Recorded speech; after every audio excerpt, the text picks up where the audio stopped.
কাউকে যতই কাছ থেকে চেনো না কেন, মন খুলে সব কথা কখনোই বলো না। মনে রেখো, এ যুগে বিশ্বাসের মর্যাদা কেউ রাখে না।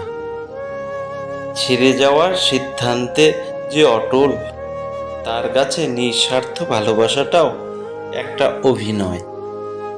যারা বেশি মিষ্টি মিষ্টি কথা বলে, পেছন থেকে ছুরিটা সবার আগে তারাই মারে। যে কোনো সম্পর্কের পাসওয়ার্ড হচ্ছে বিশ্বাস। মানুষের বেঁচে থাকাটা স্বাভাবিক, মরে যাওয়াটাও স্বাভাবিক। আজ হয়তো সময়টা খারাপ, কিন্তু সারা জীবন খারাপ থাকবে না। তবে আজ যাদের চিনে নিলাম, তাদের সারা জীবন ভুলবো না। দেখতে সুন্দর অনেক পাওয়া যায়, কিন্তু যাদের মনটা সুন্দর, তাদেরকে কেবল ভাগ্য করে পাওয়া যায়। যে তোমাকে অবহেলা করবে, তাকে ধন্যবাদ দিয়ে দূরে দূরে সরিয়ে যেও, কারণ তার অবহেলার কারণেই হয়তো তোমার জীবনে উন্নতি হবে। অবহেলা থেকে মানুষ অনেক কিছুই শেখে। অবহেলা মানুষেরই জ্ঞান শক্তি বৃদ্ধি বাড়ায়।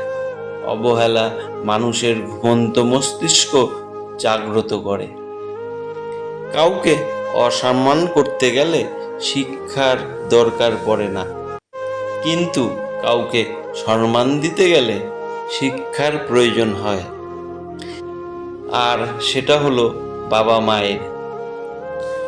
মনোবিজ্ঞানীরা বলেন, কেউ যদি তুচ্ছ বিষয়ে অনেক হাসে, তবে সে ভিতর থেকে খুবই একা। কেউ যদি অতিরিক্ত ঘুমায়, তাহলে সে অসুখী। কেউ যদি কম কথা বলে, কিন্তু যেটুক বলে খুব দ্রুত বলে, তাহলে সে কিছু জানে না। যে কাঁদতে পারে, সে দুর্বল প্রকৃতির। যদি কেউ অস্বাভাবিকভাবে খাবার খায়, তাহলে সে কোনো মানসিক চাপে আছে। কেউ যদি একটুতেই কেঁদে ফেলে, তার মানে সে নীরব এবং কোমল প্রকৃতির। যদি কেউ ছোটোখাটো বিষয়ে রেগে যায়, তার মানে তার ভালোবাসার দরকার। কাঁটা থেকে বাঁচার জন্য যেমন পায়ের জুতো পরা উচিত, সারা পৃথিবীতে কার্পেট দরকার নেই, ঠিক তেমনি যদি তুমি শান্তি চাও, তাহলে নিজেকে বদলানোর চেষ্টা উচিত, অপরকে নয়।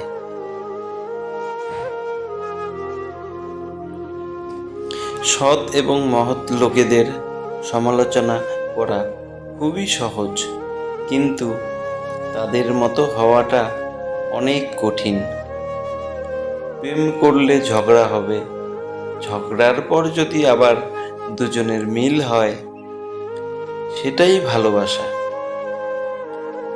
হারানোর যন্ত্রণা কেবল সেই বোঝে যে তার প্রিয় মানুষটিকে হারিয়েছে। বন্ধুরা, পুরো ভিডিওটা দেখার জন্য ধন্যবাদ। ভিডিওটি ভালো লাগলে সাবস্ক্রাইব করতে ভুলবেন না এবং লাইক, কমেন্ট, শেয়ার করতে ভুলবেন না। ধন্যবাদ।